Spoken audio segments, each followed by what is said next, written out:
गरीब गांव वालों की जादुई नदी। पिताजी, आप रोना बंद करिए। आप रो क्यों रहे हैं? रोने से क्या होता है? अरे बेटी, रो नहीं तो क्या करूं? अरे चारों तरफ सूखा पड़ा है। अगर गांव में पानी की समस्या दूर नहीं हुई तो हमारे सारे खेत सूख जाएंगे।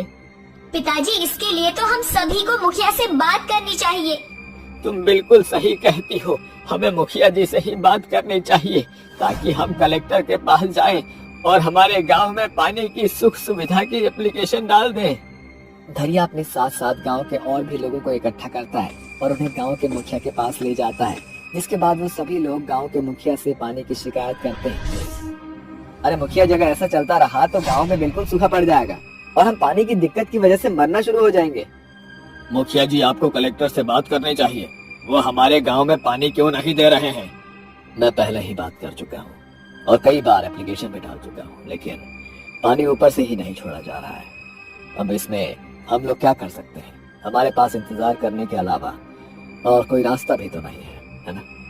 गांव से सभी लोग मायूस होकर वापस अपने घर की तरफ लौट जाते हैं। देखते ही देखते गांव में बहुत ज्यादा समस्या बढ़ जाती है।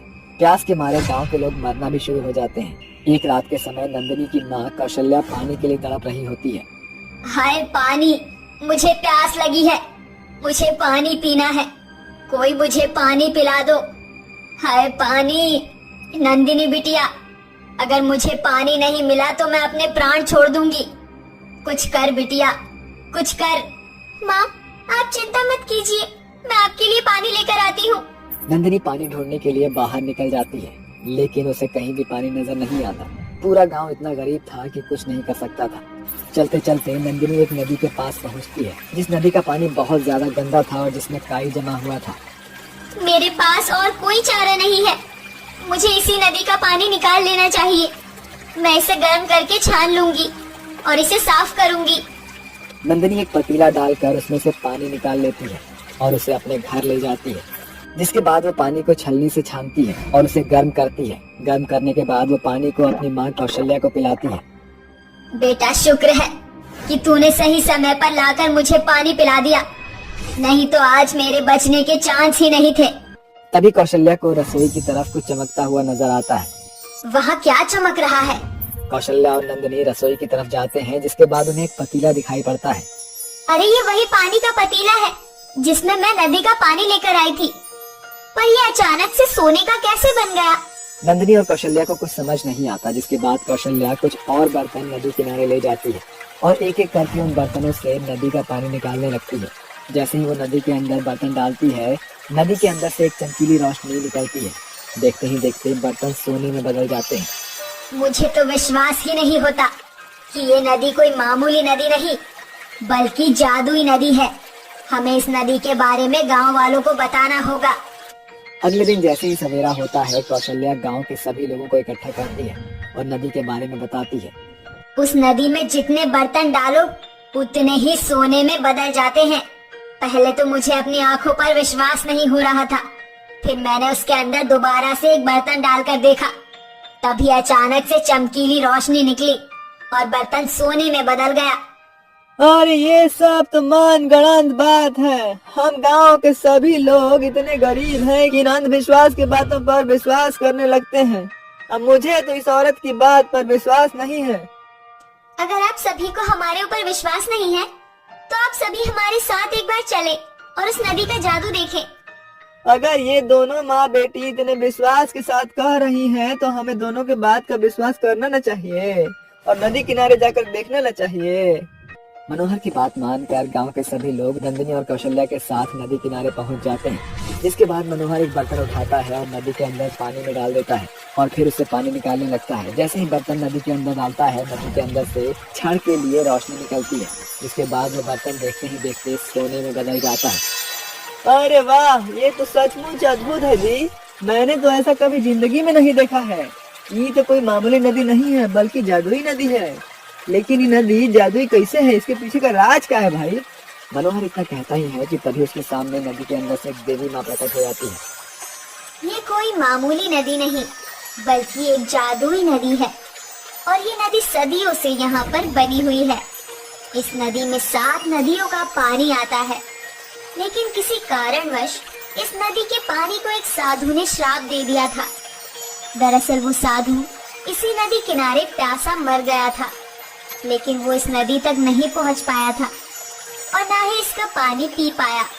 इसीलिए उसने नदी को श्रापित कर दिया और मैंने उस साधु से माफी मांगी और उसने मुझसे कहा, अब इस नदी का श्राप तभी टूटेगा जब कोई मेरे जितना प्यासा इस नदी से पानी पीकर अपना जीवन फिर से जीना शुरू करेगा। जैसे ही नंदिनी ने कौशल्या को इस नदी का पानी पिलाया, ये नदी श्राप से मुक्त हो गई। इतना कहकर देवी माँ नदी के ऊपर से गंदगी अपनी जादुई शक्तियों से साफ कर देती है। ऐ देवी माँ, आपका बहुत बहुत शुक्रिया। आज अगर आप नहीं होते तो आज हम गांव वाले लोगों का पता ही नहीं कि क्या होता। आज से ये जादुई नदी तुम सभी गांव वालों की है। तुम इसका लाभ उठा सकते हो। मुझे इससे कोई आपत्ति नहीं है। ऐसा कहकर देवी माँ वहाँ से गायब हो जाती है, जिसके बाद कौशल्या गांव के सभी लोगों से कहती है, अरे खड़े क्या हो, जाओ अपने घर के सभी बर्तन लेकर आ जाओ और इस जादुई नदी का इस्तेमाल करो। कौशल्या की बातें मानकर गांव के सभी लोग अपने अपने घर चले जाते हैं और अपने घर के सारे बर्तन उठाकर नदी किनारे ले आते हैं। जैसे जैसे गांव के सभी लोग नदी के अंदर बर्तन डालते हैं, अंदर से एक चमकीली रोशनी निकलती है और वैसे ही बर्तन सोने में बदल जाते हैं।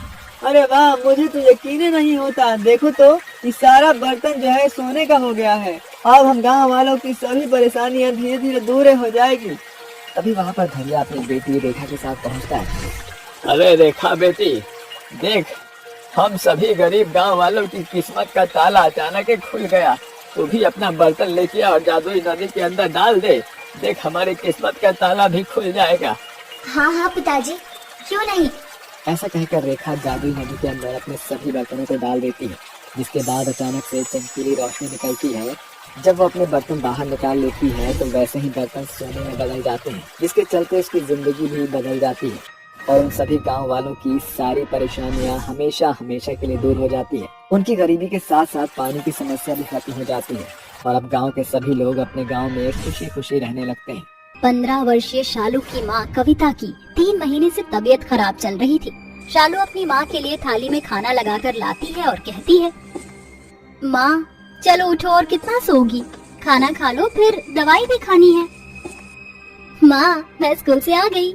देखो मां के ऊपर निबंध लिखने पर मुझे मैडम ने गिफ्ट दिया। अरे मां जागो ना, इतना कौन सोता है। मां मां सुनो ना मां, उठो, आप आंखें क्यों नहीं खोल रही, कुछ बोल क्यों नहीं रही हो माँ। माँ आप हमें ऐसे छोड़कर नहीं जा सकती माँ।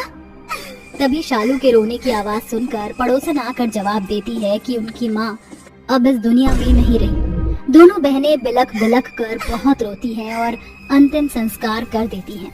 अनाथ बच्चियों पर तरस खाकर पड़ोसन उन्हें 2 दिन तक खाना दे देती है। जैसे ही तीसरे दिन वह उनके दर जाती है और कहती है, काकी भूख लग रही है, कुछ खाने को मिलेगा क्या। अरे तुम दोनों गरीब अनाथ बहनों ने मेरे घर को होटल समझ रखा है। जो तुम जब भी आओगी तो खाना खिला दूंगी। 2 दिन खिला दिया क्या काफी नहीं है। अब क्या तुम्हारा जिंदगी भर का राशन पानी मैं अपने घर से करूं। मेरे पास तुम्हारे लिए अब कोई निवाला नहीं है, जाकर कहीं और से इंतजाम करो। ठीक है काकी। पड़ोसन चंपा की कटी बातें दोनों बच्चों के दिल पर तेजी से वार करती हैं। दोनों बहन रोते हुए नदी की ओर पहुंचकर अपनी माँ को याद करने लगती हैं। तभी 8 साल की छोटी बहन प्राची कहती है, दीदी आपको भी मेरी तरह माँ की बहुत याद आ रही है ना। हाँ प्राची, माँ के बिना कुछ अच्छा नहीं लग रहा। दीदी क्या मैं आपकी गोद में अपना सर रख लूं? माँ होती तो वो ऐसे ही किया करती थी। हाँ रख ले, तेरा जब भी मन हो मेरी गोद में सर रख लेना, पूछने की जरूरत नहीं है। छोटी इस नदी को देख रही, इसका बहता जल कितना शांत है, जैसे ये अपने आसपास पौधों को खुश रखता है। बिल्कुल इसी तरह हमारी माँ भी थी। हाँ दीदी, पर दीदी अब हम कैसे रहेंगे, मुझे बहुत भूख लग रही है, कुछ बना दो ना दीदी। ठीक है घर चल, मैं बनाती हूँ कुछ, पता नहीं घर में कुछ होगा भी या नहीं। दोनों बहनें घर पहुँचती हैं। शालू कुछ बनाने जाती है पर वहाँ राशन के डिब्बे खाली पड़े थे। ये देखकर वो कहती है, हे भगवान अब हम गरीब अनाथ बहनों का क्या होगा। माँ भी हमें छोड़कर चली गई, घर में भी कुछ नहीं है। दीदी क्या हम भूखे ही मर जाएंगे? नहीं नहीं मेरी बहन, ऐसा कुछ नहीं होगा, मैं काम करूंगी। वो देख माँ की सिलाई मशीन रखी है, उन्होंने मुझे सूट सिलना सिखाया था, वही काम करके हम अपना पेट पालेंगे। ऐसा कहकर शालू अपनी माँ की सिलाई मशीन निकालकर धूल मिट्टी हटा देती है और एक बोर्ड पर सूट सिलवाने की सूचना लिख देती है। ये देखकर आसपास के लोग शालू से सूट सिलवाने आते हैं। अरे बेटा शालू, मुझे शादी में जाना है, जरा मेरा सूट सिल दे। जी काकी, मैं आपका सूट अभी सिल देती हूँ, आप 2 दिन के बाद आ जाना। ऐसा कहकर शालू उसका सूट सिलने लगती है। वहीं छोटी बहन अपनी किताबें पढ़ने लगती है। ऐसे ही 2-3 दिन में उसके पास काफी सारे लोग सूट सिलवाने आते हैं, जिसकी बदौलत वो थोड़ा बहुत राशन लाकर अपना गुजर बसर करते हैं। वक्त बीतता है, दोनों बहनें सयानी हो जाती हैं। जहाँ दोनों एक ही कॉलेज में पढ़ा करती थी। शालू सूट सिलकर ही सारा खर्च उठाया करती थी। तभी प्राची अपनी बहन के पास आकर कहती है, दीदी मेरे कॉलेज में फैंसी ड्रेस कंपटीशन है, आप मेरे लिए इतना अच्छा सूट बनाओ कि उस फैंसी ड्रेस कंपटीशन में मैं जीत जाऊं। पता है फर्स्ट प्राइज वाले को विनर में 5,000 रुपए मिलेंगे। पर प्राची तू उन पैसों का करेगी क्या? दीदी वो सोचा नहीं, छोटी चिंता मत कर, ऐसा सूट बनाऊंगी कि उस कंपटीशन में तू ही फर्स्ट आएगी। शालू ये कहकर अपनी बहन के लिए बाजार से एक सुंदर सा कपड़ा लाकर उसमें नग मोती जड़ देती है, जिसके बाद वो एक सुंदर सा सूट तैयार करती है। ये पहनकर प्राची कहती है, अरे वाह दीदी, आपने तो इतना अच्छा सूट बनाया है कि सच में आज तो मैं ही फर्स्ट आने वाली हूँ। शुक्रिया दीदी, आप बहुत अच्छी हैं। आपने मेरा बचपन से कितना ख्याल रखा है। पर दीदी इसका कपड़ा और आपने जो इसमें सामान यूज किया वो तो काफी महंगा आता है, आप सस्ता सा बना देते। नहीं, अपनी बहन के सूट में मैं कोई कमी नहीं रखना चाहती थी, क्योंकि वह कंपटीशन तुझे जीतना है ना। वो तो शुक्र है कि तेरा सूट बन गया, तभी सिलाई मशीन टूट गई, अब उसमें भी खर्चा आएगा और पैसे सारे खत्म। अब जा वरना लेट हो जाएगी। जी दीदी। ऐसा कहकर प्राची अपने कॉलेज पहुंच जाती है, जहां बाकी लड़कियां मेकअप कर रही थी तो प्राची भी करने लगती है। ये देखकर पास की 2 लड़कियां कहती हैं, बाप रे बाप, इसका सूट तो बेहद अच्छा है, कहीं ये हमसे जीत ना जाए। ऐसा करते हैं इसके सूट को खराब कर देते, फिर हम ही जीतेंगे। ऐसा कहकर वो दोनों लड़कियां कैंची लाकर उसका मेकअप करते वक्त चुपके से सूट को जगह जगह से काट कर चली जाती हैं। जैसे ही प्राची का नाम स्टेज पर अनाउंस होता है तो उसकी फ्रेंड माही उसके फटे सूट के बारे में बताती है। ये जानकर प्राची बहुत रोने लगती है। हे भगवान, दीदी ने इतने पैसे खर्च करके मेरे लिए महंगा सूट बनाया था और अब वह मैं पहन भी नहीं पाऊंगी और इस कंपटीशन में जीत भी नहीं पाऊंगी, अब क्या होगा? तभी शालू वहाँ पहुँचती है। प्राची अपने सूट का सारा हाल बताती है, जिसे सुनकर वो कहती है, तू फिक्र मत कर, मैं कुछ करती हूँ, तेरे कंपटीशन में आधे घंटे का ब्रेक हो गया है। ऐसा कहकर शालू उसका फटा हुआ सूट लेकर चली जाती है। कुछ समझ नहीं आता तो उसी नदी के पास रोने लगती है। हे प्यारी नदी, अब बताओ मैं क्या करूँ? मेरी बहन इतना उत्सुक थी इस कंपटीशन के लिए, लेकिन न जाने ये सूट किसी ने काट दिया। हम बहुत गरीब हैं, अब क्या होगा? तभी उसके सामने एक सुंदर सा फूलों का पुल का रास्ता बनता है, जो नदी के बीच जाकर एक पेड़ पर रुकता है। उस पेड़ पर कई तरह के सुंदर सूट थे और वह पेड़ कहता है, शालू इस ओर आओ, अब तुम्हें रोने की कोई जरूरत नहीं है। देखो तुम्हारा समाधान मैंने कर दिया है। इस जादुई नदी पेड़ से तुम जो चाहो 2 सूट ले लो, तुम्हारे बहुत काम आएंगे और कभी भी फटेंगे नहीं। डरो मत, मैं जादुई नदी पेड़ हूँ। क्या सच में? इससे हमारी सारी परेशानी खत्म हो जाएगी? हाँ बिल्कुल, एक सूट तुम्हें बहुत गहने देगा तो दूसरा सूट तुम्हें पैसे ही पैसे देगा। इस सूट को तुम्हारी बहन पहनकर कंपटीशन भी जीत जाएगी। शुक्रिया जादुई नदी पेड़। ये कहकर शालू उस जादुई नदी पेड़ से 2 सूट ले आती है और अपनी बहन के पास जाकर उससे कहती है, बहन तुझे इन दोनों सूट में से जो अच्छा लग रहा है वो पहन ले, जल्दी से जाओ और ये कंपटीशन जीत कर आ। वाह दीदी, ये दोनों सूट तो पहले वाले से भी ज्यादा खूबसूरत है, मैं ये लाल वाला सूट ले रही हूँ। ये सूट पहनकर जैसे ही प्राची स्टेज पर जाती है तो सब लोग आंखें गड़ाकर टुकुर टुकुर उसके चमकते सूट को ही देखने लगते हैं, जिसके सामने बाकी लड़कियां फीकी लगती हैं। और इसी के साथ प्राची उस फैंसी ड्रेस कंपटीशन को जीत जाती है, जहां उसे 5,000 रुपए विनर ट्रॉफी के साथ दिए जाते हैं। घर आकर प्राची अपनी बहन के गले लगकर कहती है, दीदी आपकी वजह से मैं ये कंपटीशन जीत पाई, इसलिए अब इन पैसों से मैं आपको नई सिलाई मशीन ला कर दूंगी। पर दीदी आपके पास ये 2 इतने अच्छे सूट कहाँ से आए? ये मुझे जादुई नदी पेड़ से मिले हैं, दोनों जादुई सूट हैं, आजा इन्हें आजमाते हैं। तभी प्राची ने पहने हुए सूट से कहा, हे जादुई सूट, अगर तुम सच में जादुई हो तो हमें घर के राशन के लिए पैसे दो।